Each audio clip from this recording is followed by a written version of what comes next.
It's time for the Ward Scott Files, hosted by John Martin.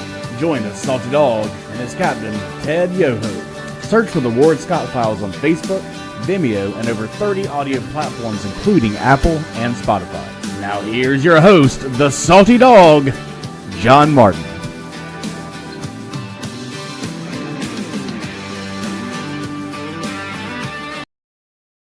Well, good morning, Ted. How are you? Great, John. How are you? Good to see you, buddy, on a Friday.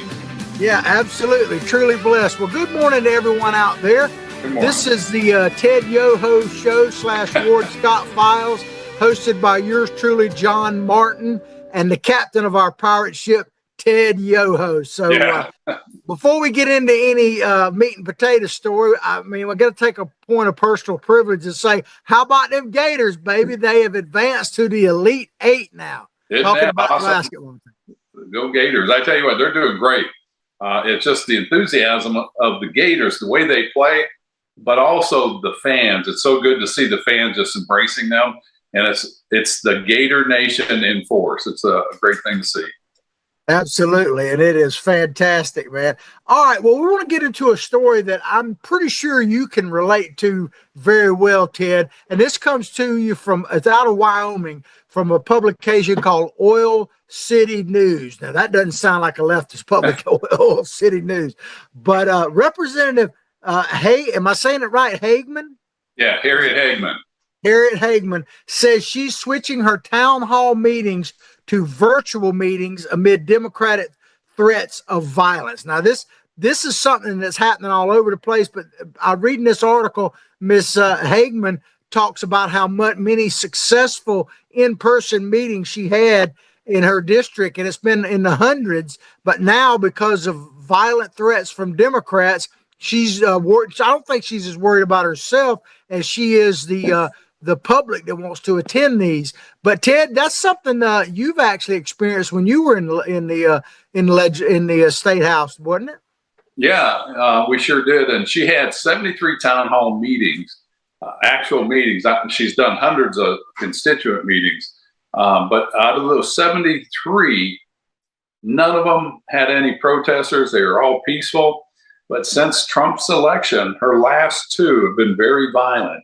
Where the attendees are just rude, they're yelling, they're cussing at people. And we experienced the same thing when Trump won. There was that whole organization called Resist. There was two movements. One was Resist, and I forget the other one's name, but they were out in mass. It was very well orchestrated. And this is something the left really does well. They orchestrate, and what they really spew is hate, hatred, anger, and violence. And you can look at when Trump won the first time, all that going out. You can go back to Maxine Waters saying, get in those people's face if they're out in a restaurant. Get in their face, yell at them, run them out of the restaurant. Somebody else said, we typically, we take the high road. Michelle Obama said that, but yet she was also spewing that kind of hatred. And this is just their playbook. They will do anything. All rules are set aside for Democrats when they're behind. And this is what you see. And so we did the same thing. We went to virtual town halls because you weren't getting the message out. You couldn't answer constituents' questions, and it was just a breakdown in the process, led by the hatred and the anger of the Democrats. Yeah, that's the way the left does all the time. I mean, they love to bring up when they talk about Republicans that January 6th, that's all they got. January 6th, January 6th. And I'm not defending any of that really at all, but it was, in a sense, as the Brits call, a one-off. You know, it was something that happened. There's no denying it. You know, we could talk in depth about all the different aspects of it, but it happened. But the left literally has been burning down cities. Now they're burning down Tesla dealerships and firebombing them and using gasoline, which is kind of ironic to say the least. But the left has always been about violence for decades, really. To me, there's no comparison between there isn't. And again, all rules go away for decorum when the Democrats are behind and they're angry, and they inflame their constituents. When you saw the Republicans, the MAGA movement, the second go around, how many of those were violent? I mean, it was just cheering on the president, cheering on the United States of America. And the whole thing was make America great again. And those were celebrations of jubilance. You know, people were happy about that movement. The Democrats on the other side, there's hate, anger, and just violence. And it's a dichotomy that's real stark. And with them doing that, you gotta, what is their end game? Are they looking to bring down inflation? Are they looking to fend off against China? Are they looking to close the borders? No. Are they looking to make us energy independent? And these are the things we really ought to worry about. They should be focused on, but their whole thing is they're just upset because they lost and that Trump is bad, and then they attack Elon Musk, as you brought up with the Tesla dealerships. That guy, I mean, he's just doing what he was asked to do, and it was something that needed to be done. And I hope they keep running harder and harder and start eliminating some of these agencies and devolve back to the states that they're supposed to be doing according to the Constitution. Well, you know, Mr. Musk said on a couple of different interviews I've seen over the past week that the reason why they're so upset is because he's basically taken away their graft, their fraud, their piggy bank that is coming out, you know. And so I think he's absolutely right about that. And it's just crazy how they're doing. And we talked a little bit before the show came on about what the Democrats are calling Textgate, which is the whole thing with and let's talk about that real briefly, and we'll get back into this story with Representative Hagman in just a moment. But my thoughts on that, Ted, is just, it's like, I'm not saying that I'm not defending it in any way. I'm not, because it's indefensible, and there avenues that need to be investigated. And I think the president, above all, wants to come to the bottom of this.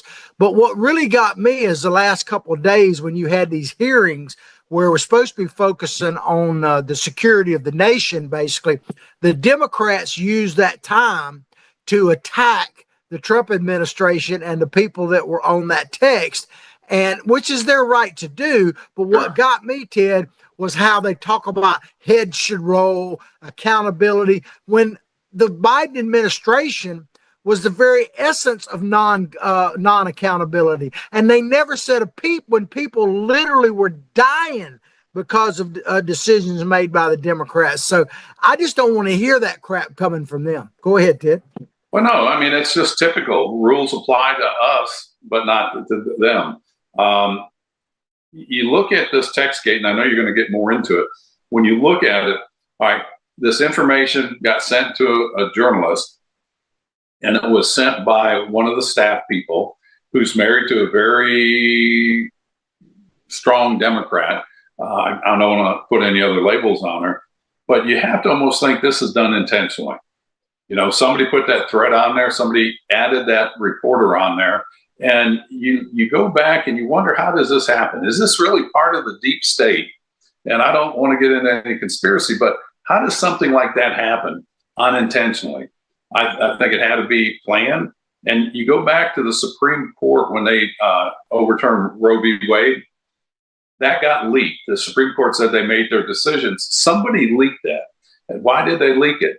To create the firestorm that came going into the next election, because the main topic now would be Republicans are taking your voting rights away, or your women's health issues away.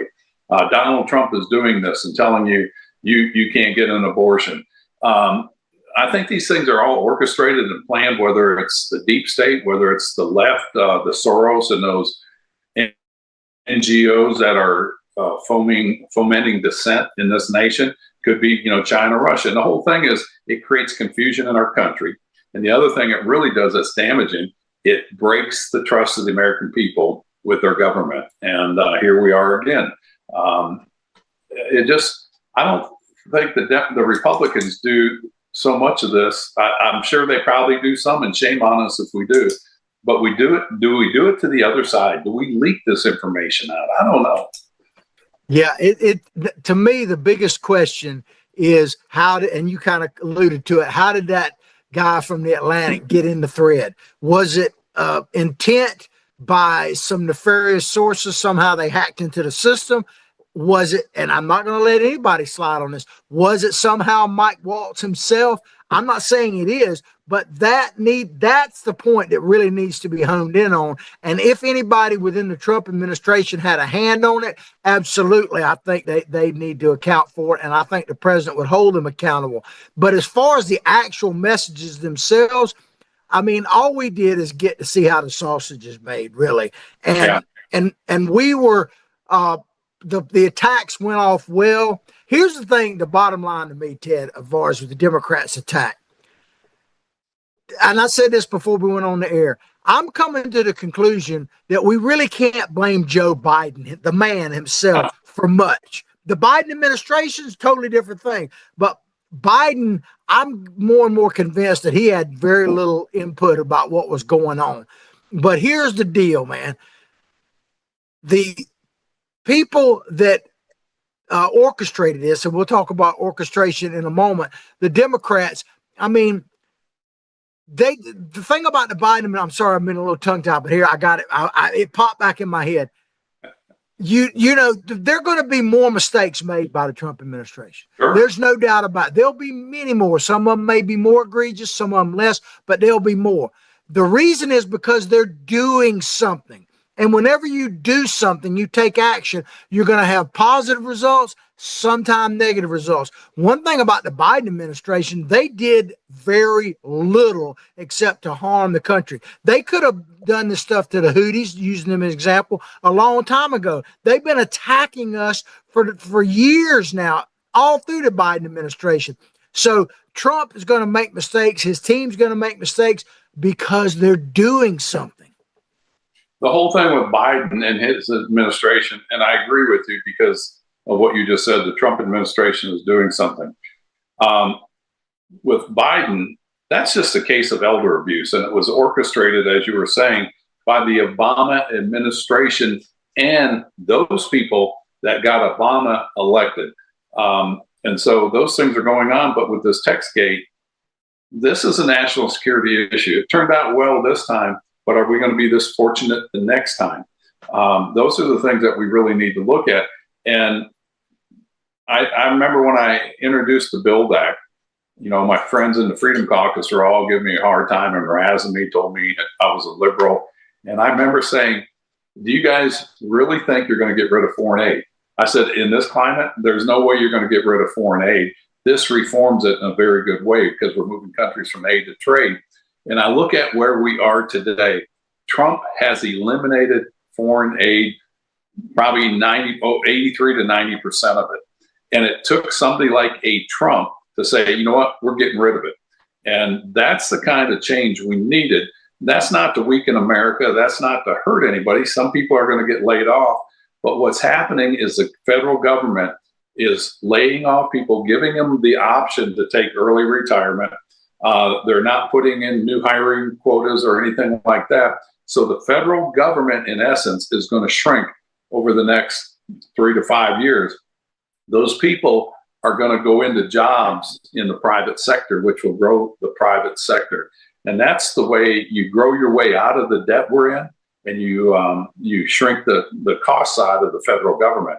And I think the results of this will be down the road, 5 to 10 years, and we'll look back and say that was a good change. Absolutely. And I agree with you 100%. We need to find out how this happened and make sure it doesn't happen again. But you mentioned the Obama administration. So I got to say this. I saw where Hillary Clinton had kind of a couple word response about the whole text case. She said, "Oh my God." And then, but Susan Rice, man, she gets on TV and talks about this is the worst security breach in our lifetime and all of that. Now, these are from two people, and Clinton at three when you count Obama himself. Can I just say a little word? Benghazi, where you actually had our consulate under attack. You had Marines in there under attack. You had diplomats under attack. They knew they were being attacked. They falsely put out information that it had something to do with a video that was out and all that. And on top of all of that, Ted, we know now that they had volunteers that were ready to go in, had choppers ready to go in and defend that from Italy.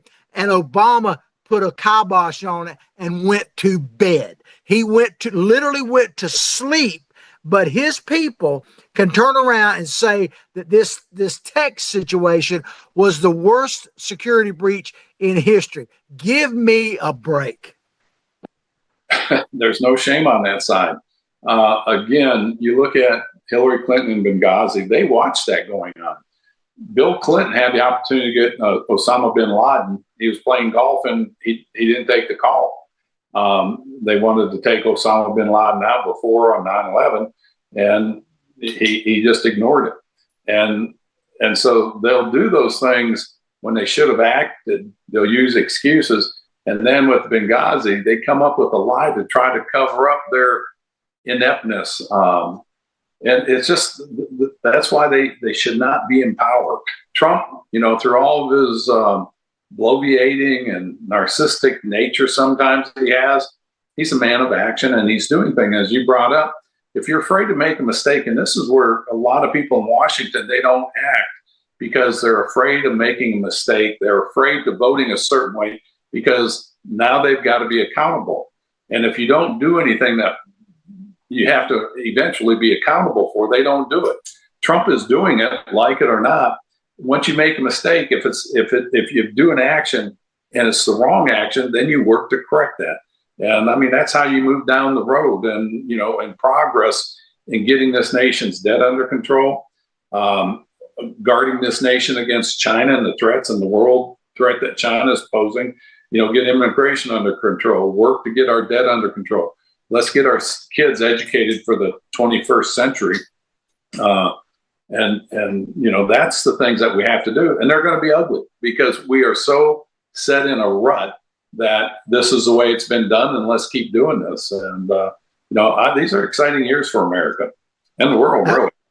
Absolutely. Well, if you're just tuning into our show, first, thank you. And please like what we're doing and share what we're doing. We're on every Monday and Friday live, and you can see us across wherever you're watching us live now, but also on YouTube, Ward Scott Files podcast, and wherever you see your favorite podcast, where we've been jumping around a bit. But the overall theme I would say on this is how the Democrats are battling, how they're fighting, how they're resisting, like that one group said. And we were talking about Representative Harriet Hagman out of Wyoming, and how she's had to go to virtual meetings with her town halls because of the threat of the actual violence and protests of Democrats. So I want to play, we talked about a little bit about orchestration, and we'll get into that in just a moment. But Ms. Hagman reported that staff in her Washington, D.C. office and Wyoming offices have received numerous credible threatening phone calls and emails currently being investigated by multiple law enforcement officers. Well, Ted, you've personally received death threats both when you were in Congress and since you've been out, and I'm sure your staff has been intimidated at times as well. Oh, they were. Again, we had people come into our office in Gainesville from that resist movement after Trump beat Hillary Clinton. And I mean, these are adult people. They're angry. They're cussing, pushing our staff. They keyed some of the cars in the parking lot. This is the level of violence they'll go through, and the death threats that we've got in the district, plus up in D.C. It led to people getting arrested. One guy went to jail for, I think, for 10 years. And since I've been out of Congress, we had that one in December a year ago where a guy made a very credible threat, and they tracked him down. I called it into the FBI. They tracked the guy down. He was in Washington State. They arraigned him, came to Jacksonville. They had the hearing. Now his sentencing is going to be, I think it's the end of this month or 1st of April. And this is the kind of stuff, you think of the resources going into this. I get a call, and I get a lot of calls that are just angry. And this is from 4 years ago when I served. And, you know, we get the cussing out, F you, this and that, and death to your family and your dog and, you know, anybody that knows you. But this one was different. It was a restricted number. And he led off with, you're a effing a-hole, and goes into that. And he goes, I am going to kill you, your family, your children, everybody. And, you know, the guy hung up. And when I called the FBI, they tracked the guy down. But look at the resources. I called the FBI. They've got to do all that scan to track that contact down from a restricted number. They had the timestamp on mine. And it leads them to Washington. They have to fly out to Washington, arrest the guy, bring him back, put him in whatever they do in Jacksonville. Then the guy flies back and he has to come back. And there's been 3 or 4 court hearings on this. So think of the amount of resources we're using on something like this, that just from hatred and anger, that the left is advocating for and supporting. And they're doing the same thing to Harriet Hagman and to the other congressional offices up on D.C.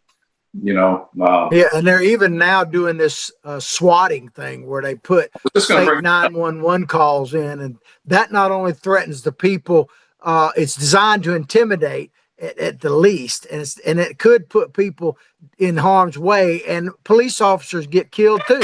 It's just the worst possible thing I can think you could. Well, think about this. I mean, and you're doing it passively. You know what I mean? That's what's really cowardly way to do it. You're not involved in it. You're just doing it, calling it in. But think of Marjorie Taylor Greene. Think of the Supreme Court justices that this happened to, where they put out their home address and where they live. Think of all these things that happen. And, you know, this stuff goes on and nobody gets held accountable. They need to start arresting these people, and they need to come down hard on them. And Pam Bondi, I think, is the one that can do that. But they're going after her. I saw a judge was reprimanding her, or something about the dress she wore. Give me a break, you know. I hear you, man. Strong women, you know, Donald Trump has strong women around him. No, but ignorant women. Go ahead. Mark Cuban said he just surrounds himself with dumb women. Yeah. Well, I'm not quite sure what Mark Cuban is, because you never see him and the gal from MSNBC, Rachel Maddow, in the same room. So who knows? You know, they may be one and the same. Let me add one other thing here. I'm looking down over my right-hand corner because that's where your picture is. I don't have you on full screen. I'll change that. The dissent that the left is causing, and that ideological divide we're seeing, the hatred on the left, this goes right into what Ray Dalio was saying about the country's heading to a civil war, because you're seeing this kind of hatred being growing. It's being promoted by people on the progressive left, and the people that support that, you know, your Soroses, you know, people like that. It could be China, Russia, Iran, any of those other ones. And this is what we're seeing. This is the beginning of that. And let's hope we can bring that under control and bring the country together as Americans. Well, we've been talking about what the Democrats are doing intimidation-wise and everything else. We're going to take a quick commercial break. Sure. And when we get back, we're going to show you some evidence, current evidence, of how they're literally orchestrating all of this stuff. So stay tuned. support our sponsors. If you'd like to be a sponsor, look at the little tab that periodically appears on your screen that says Contact Freddie. We would love to have you. We'll be right back. Although the owner of Lewis Oil Company maintains she is 29, Lewis Oil turns 60 years old in June. Chevron would like to recognize the North Florida second-generation family-owned business, celebrating its growth and staying power. Lewis Oil Company maintains significant on-hand supplies, strategically located fuel depots, a delivery fleet, on-site service, fuel card locks, and convenience stores. Lewis Oil Company understands its responsibility in the local economy by providing service and delivery on demand and in crisis. As a first responder for 18 Florida counties and the Southeast from Texas to Virginia, we are proud of this rare accomplishment. Lewis Oil delivers. This is Ward Scott, and I want to thank all our sponsors who keep the show going and pay the bills. The Ward Scott Files premium sponsors are Crime Prevention Security Systems, large enough to serve you, small enough to care. Meldon Law, the only official injury partner of the Florida Gators. The Ward Scott Files Gold sponsors are Lewis Oil Company, Shoot GTR, On the Spot Dry Cleaners, R&R Construction, and Style Cuts. If you are interested in promoting your business on the show, you can visit our website, www.wardscottfiles.com, and click on the Advertise Here banner on the right side of the page, or call my friend Freddie at 352-284-3733. Again, thank you to all the great businesses that support the Ward Scott Files. And remember, if you like the show, thank our sponsors and support the businesses that support us. What you just said is one of the most insanely idiotic things I have ever heard. Everyone in this room is now dumber for having listened to it. May God have mercy on your soul. Ward, that very much surprises me that you've never been tased. You can't handle the truth! All bees poop. A warthog. He's gonna come up the steps. Here he comes. Oh my goodness, and he's huge. Hello, boy. I wonder if we can pet him. Hi, boy. Can we touch him? No, don't. Help me! Help! Help!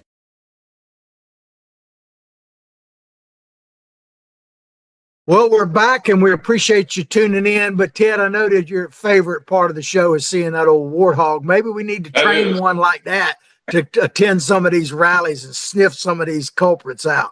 We need that warthog to learn to do the Ward Scott naked rain dance, get a little rain in the community. Yeah, that's true. That's one of the famous things he was most famous for. But you mentioned a couple of times, and I used to talk about it on a previous rendition of a show I did, the term orchestrated. So I want to read a definition here of orchestrated and see what you think about it. But two parts of it. It's orchestrated, arrange or direct the elements of a situation to produce a desired effect, especially serendipitously, I think is how it's said. And the meaning of that is it means doing something secretly or stealthily, often avoiding detection or violating custom, law, or authority. Right. I think that describes what the Democrats' plan is all to a T, don't you? It really is. And during the break, I brought up resistance. That was that movement. It says resistance is alive and well in the United States. It says the research shows they're far more numerous and frequent while also shifting the form of resistance. And it just goes on how well orchestrated these are, and that they're going to escalate as we get closer to the elections, the midterms. And we're seeing it already. I mean, you brought out the Tesla thing, the protests that are going on, the protests at the town hall meetings. They're doing those up in the Washington, up in the members' offices up there.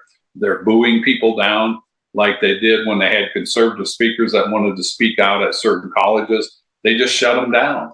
And You think of they did even more than that, Ted, with that. Remember Riley Gaines, man, they held her literally hostage out at a campus in California. So yeah, they to boo them down is gentle compared to what they've literally put people under threat. And we see what they're doing on all these college campuses. And thank God the Trump administration is beginning to address that.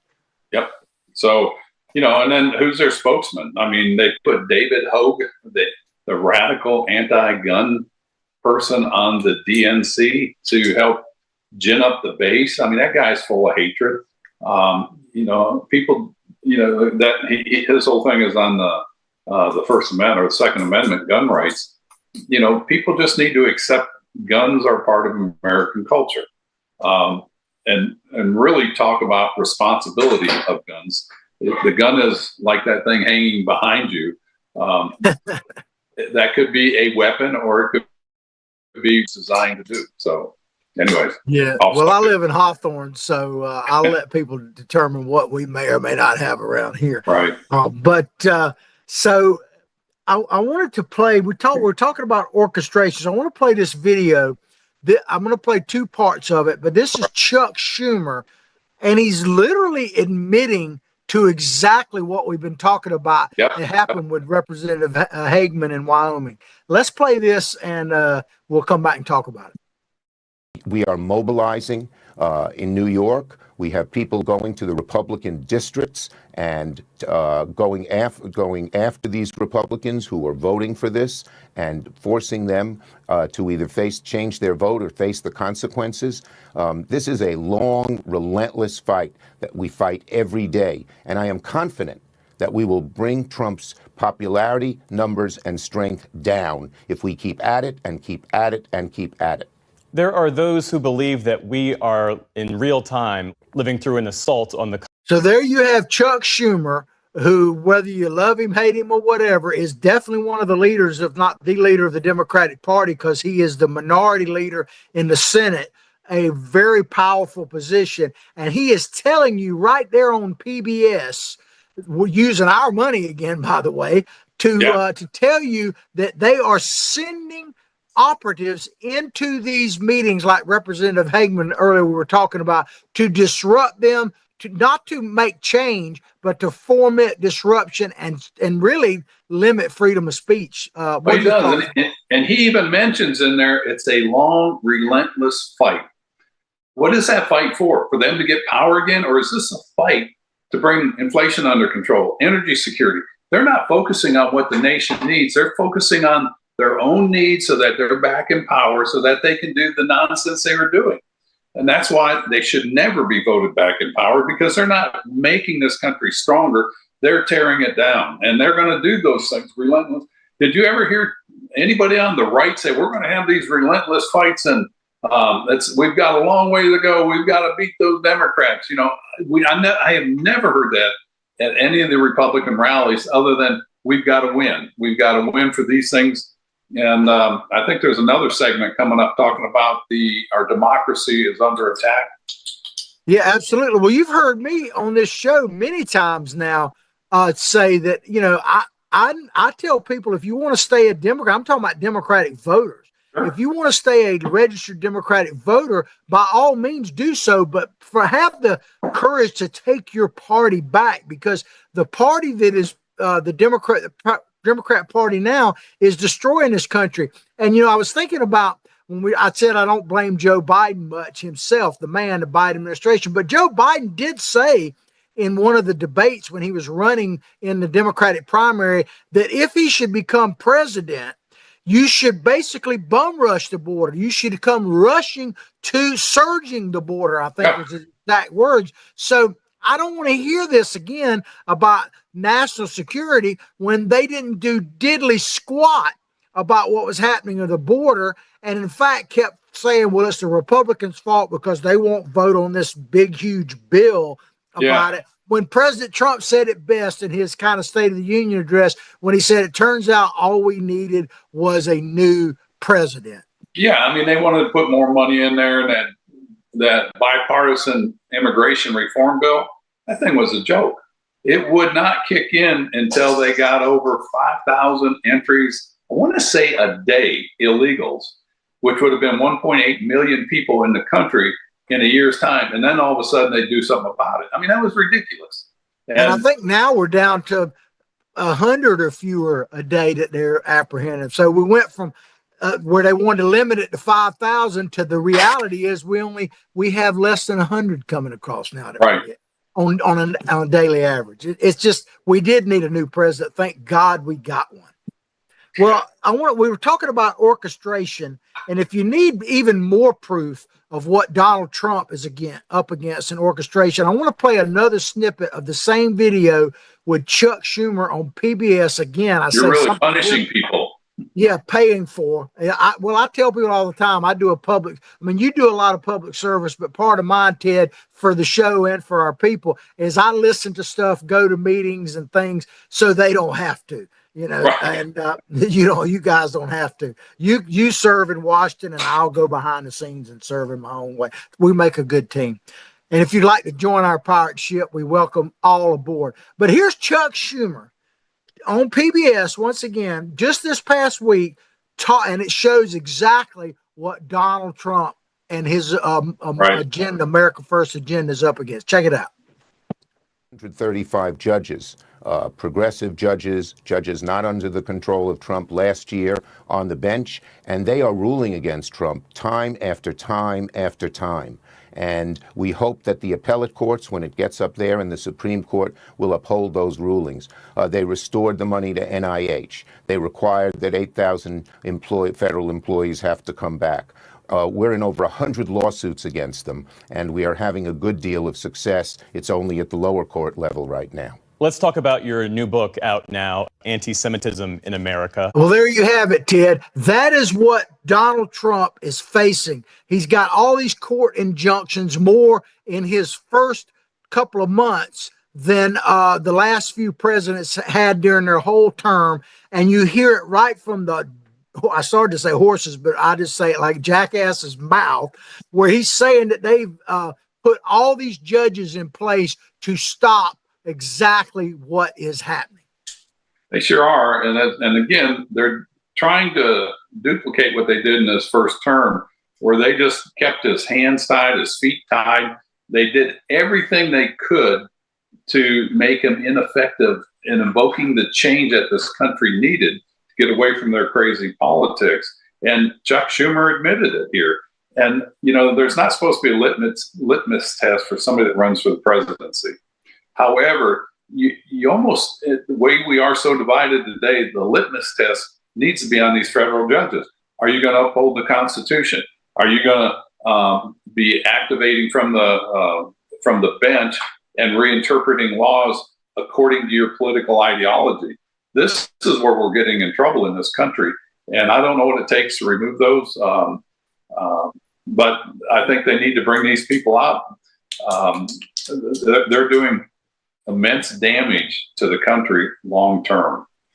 And again, one thing it shows for sure, Ted, is elections matter. That's one thing Obama said some time back, and I'll tell him I'll give him credit. He's absolutely right. Elections matter, and if what we've got to have, and I say this all the time, what we've got to have is a educated, active, motivated, and activated populace. If we're waiting, and as great as Donald Trump is, as great as a Ted Yoho is when he was in Congress, if we're waiting on the knight on the white horse to come in and save us, we're waiting on the wrong thing. We have to save ourselves. We have got to get re-energized as a republic.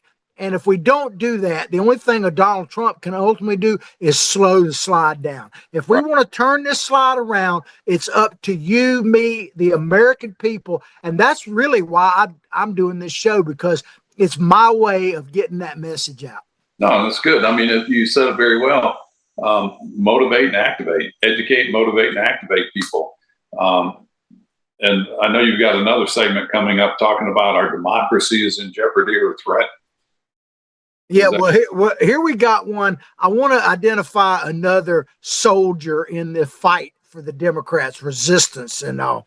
And this is from Breitbart. Jasmine Crockett You know, she's become like the poster child. I mean, she has literally got a video out every day, and she's just bashing. And of course, her latest controversy was the Hot Wheels comment about Greg Abbott. And, you know, I admire Greg Abbott, not only for his politics, but if you think about it, that guy's not handicapped. He really isn't. I mean, he could be president one day, maybe getting a little long in his career for that, but I could see this guy running the entire nation, you know, and so I'm not downplaying, you know, his condition, but the guy is not handicapped. He's, you know, he actually has done a remarkable job. You're absolutely perseverance. Right. He could have easily just hid in the corner somewhere, but not him. And so for her to bash that guy is just crazy. And then, of course, she beat up Ted Cruz, literally said he needed to be whacked over the head and all of that. It's crazy. I'm done. You can chime in now. I get on my soapbox. I thought you were going to the video. I'm sorry. I'm going to go to the video in just a moment, but I thought you might have some. I want people when you watch this segment of Jasmine Crockett, listen how articulate she is in this, and then contrast that to the garbage she's spewing now when she was out in California calling Governor Abbott Hot Wheels, and then she tries to back up. But you ought to listen to the words and the phonetics she was using in her speech out there. It's like she came from the backside of the hood. And it's so funny because she's very articulate in this interview. Yeah. A good friend of mine on Facebook chimed in on it. He posts a lot of stuff, and you would know him, but I'll let him remain anonymous. He was saying that she has a low IQ, and I chimed back on there. I said, sadly, it's just the opposite. It's all an act. And she has a very high IQ. She is a very accomplished person before she ever got into the U.S. House. She was a state legislator. She's actually quite sharp. And to me, that's both sad and dangerous. But you alluded to this, we're going to play this clip because I want people, they've seen a lot of clips of her going, gang, and all that kind of stuff. But I want them to see her when she was considering running for Congress, when she was in the Texas state legislature. Right. And it's only a small snippet, but if you watch the whole 20 minutes, she is very bright. So let's listen to this because this is who I won't say really is, but this is a side that most people probably don't see. Check it out. And now you are running for Congress. Why is that, and what are your priorities? Absolutely. First of all, it's good to see you in the new year.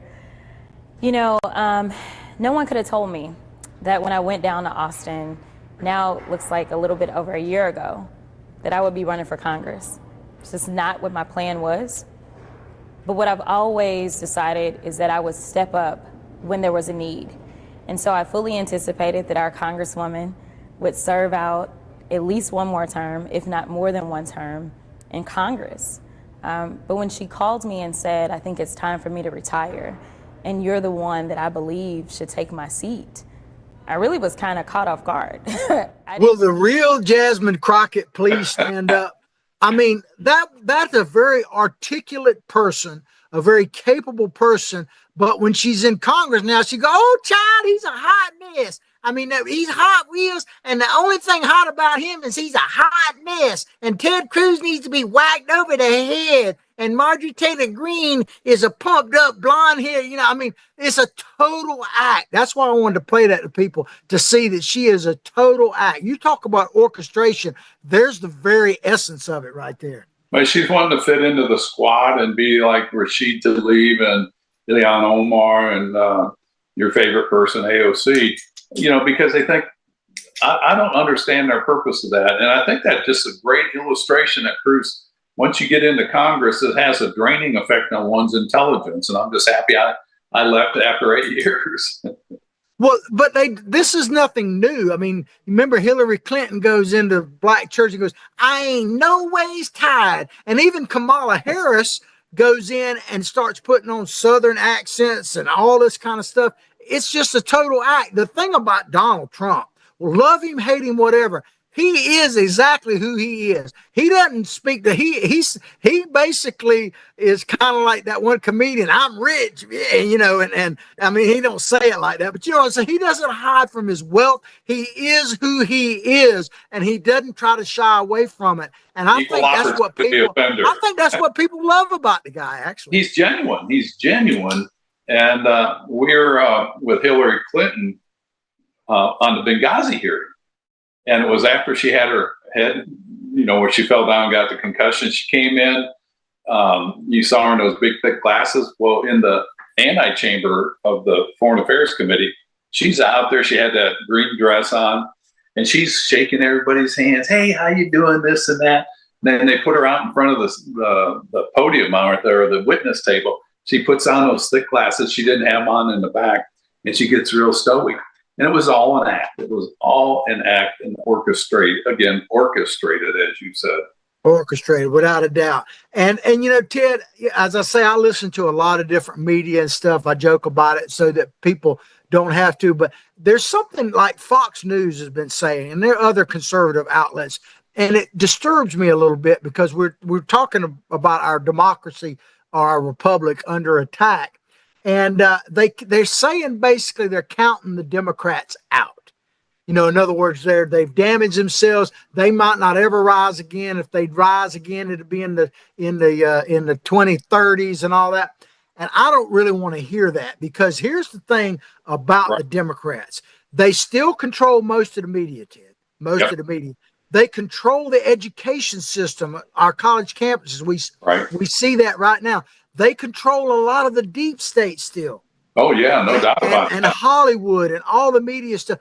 They have a lot of levers, plus they're ruthless. We talked about that already, and they're conniving and orchestrating. Please, for God's sakes, do not count the Democrats out. I agree with you 100% on that. For the Fox News and these other ones saying their party's gone, they got to rebuild.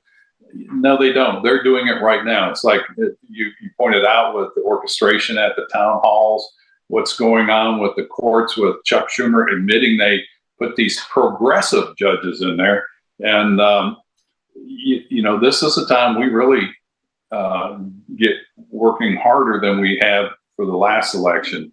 All it takes is one election and it could change 180 degrees. If they get back in control of the House and Senate, they'll impeach Trump again. They'll find a reason to impeach him. And this country goes further and further separated. And, borders are drawn. It's one ideology versus the other. And at what point is a flashpoint?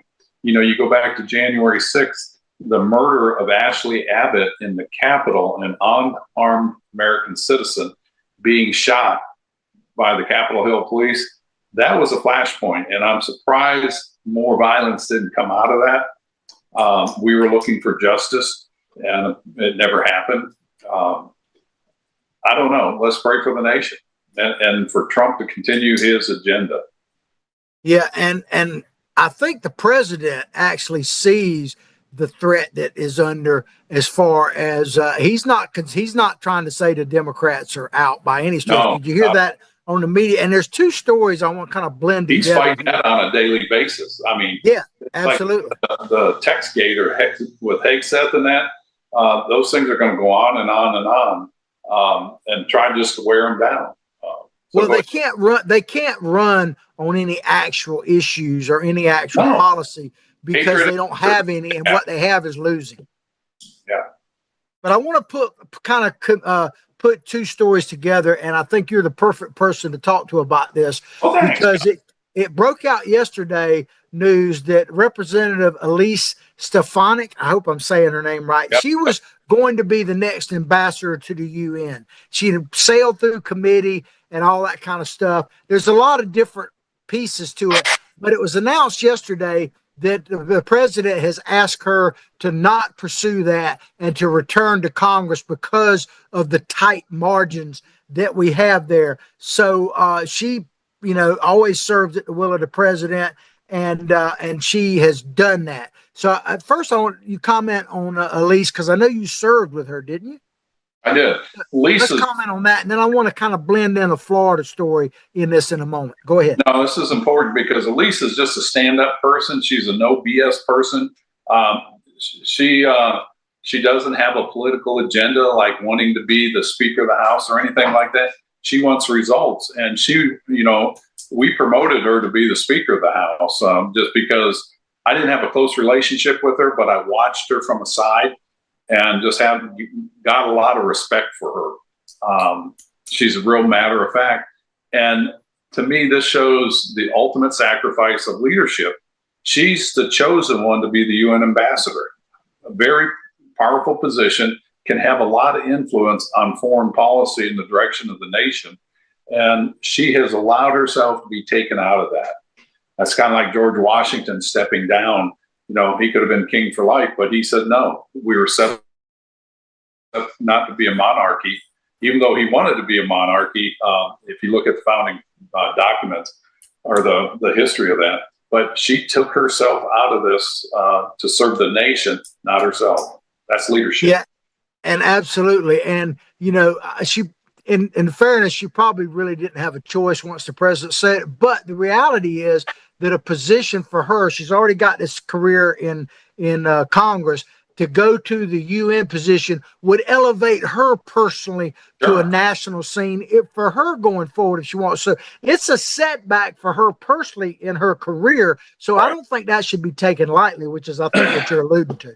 Well, on that same point there, one of the reasons she's going back is because of the blowback in her district that the Democrats are organizing, orchestrating, and they're making that replacement seat for her seat.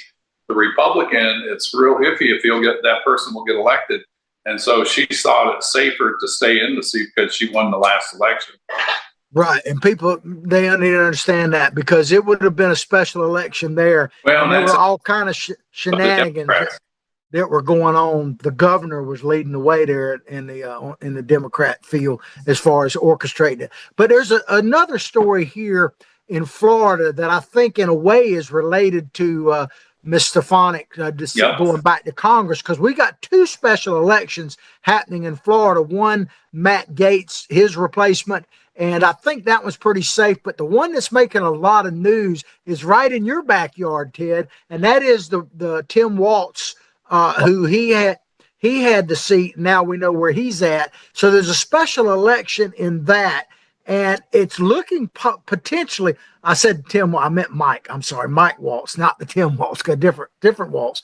But it looks like that race could be potentially closer than they thought. And I think it's related to the Stefanik story in that we couldn't afford to lose her seat and this seat. So I wanted you to talk a little bit about that. There's a guy named Randy Fine, who is a state legislator who's run on the Republican side, and he should be a shoo-in for that, but he's raised just a fraction of the money. The Democrats are going all out on this race. Comment on that, Ted, if you would. No, they're going to do that on all these races. I saw him up in D.C. last time I was up there, and he said that the Democrats have raised $8 million for a strong Republican seat.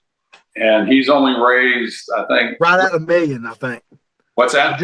I think it's just a little bit shy of $1 million, isn't it? Yeah, a little bit shy of $1 million. And then he put 600,000 of his own in there. And this goes back to what the Democrats are doing. They're not sleeping. They are working to win these elections. And it only takes one or two seats.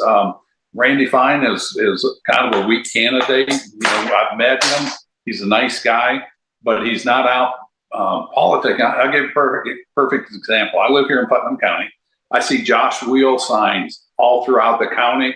I've seen, less than a dozen Randy Fine signs. And Putnam County accounts for, I think, not 34, about 14% of the vote. My old district was 34% of Mike Walz's. And, Carolyn and I talked about it, but we decided not to run. Kind of wish I would have now. Yeah, I hear you, man. I'm glad it's the country's lost, but my gain. But yeah, I drive actually through southern Marion County part of his district, and I see the same thing you're talking about in Putnam County. So he doesn't have very same thing. And I've heard him say, I don't have anything to worry about. I've got Trump endorsement. He won this district by 30 points. And I think when you show that kind of lack of willing to campaign where the other guy is, it could be a game changer. It surely could be. Yeah, absolutely. And this other guy's name, I don't want to give him too much credit, but his name is Joshua Whale, W-E-I-L. And what I've seen from him, he's running like a MAGA candidate. I'm not saying he is MAGA, but he's no dummy. And so he's trying to court that. So I would tell people out there with special elections, if you want to send a message that you support Donald Trump and the America First agenda, we need to turn out in a huge way in any of these special elections, not even counting the midterm down the road, and vote, because you're literally voting for President Trump. I hate to say it that way, but if they were to lose this, not only does it hurt the president's agenda, but that would be all the Democrats would talk about for the next year and a half. It would be, and it would show the vulnerability of the Republicans. And, I learned you don't ever want to name your opponent's name because it gives them airtime. So we'll just talk about the candidate that's running against Randy Fine. Well, we try to be fair here. We invite people. I know it. But I agree with you. This is not a political show. I'm not campaigning. In the campaign, you don't do that. But here we've got to talk about those things. Well, I'll campaign. If you ever see Ted Yoho's name on the ballot, vote Ted. I'm just telling you, can't go wrong. I appreciate that. But we got to go ahead, Ted. Well, Sorry. This shows you the work that the Democrats are doing to regain that power. But they're not talking about what they're going to do. It's about beating Donald Trump, Elon Musk, and Doge, and the billionaires. And the thing is, I hear this thing about the billionaires all the time. The Democrats, the billionaires voted for them for the most part. And Kamala Harris, you couldn't have raised more money than she did. So, I'm sick of hearing that, because the Democrats pretty much outraised the Republicans almost every time now. And look how much they're dumping into this seat that should be a shoe-in. So that, they're very well organized. They really are. Well orchestrating things, and they do not count them out, period. That's what I want to send that message. See, we need to get you on Fox News to talk and discuss this, debate this with those guys. Well, I've got a very quick special announcement. Then I want to play a very short video in closing. There's an event that's unique to Alachua County, although there may be some other. And there, you'll see a picture come up in just a moment. You can see it on our Facebook sites. There's going to be a Tesla show of support tomorrow, the 29th, from 9 to 12 at there it is right there, the Tesla dealership in Gainesville. And this is to offset the protests, if you will, of Tesla. I plan on trying to live stream that. So if you're within 50 miles of Gainesville, I strongly encourage you to come to that event, and you'll get the pleasure of meeting me at the same time. Well, I want to play this. Go ahead, Ted. I'll guarantee you, we will not be burning Teslas or spray painting them or defacing them. Absolutely. I can't say there won't be guns tucked away, but they won't be drawn except in self-defense. That's a given. But I want to play this as we go out here, a closing video. I call it my video of the week, and I also call it, to a certain extent, cruel and unusual punishment. Check this out. Kristi Noem, head of Homeland Security in El Salvador. Check it out.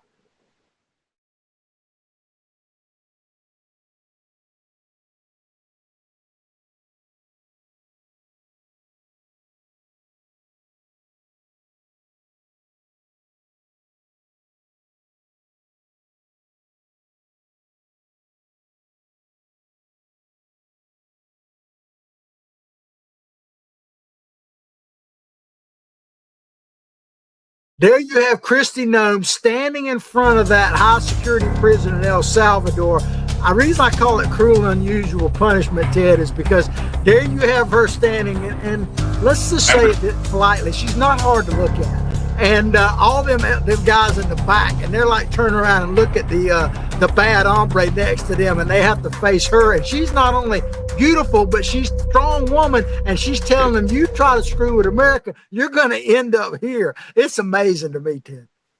It is. That ought to be a strong deterrent right there. And, you know, the message is out. If you want to come to America, come legal. We've got ways to come into this country legally.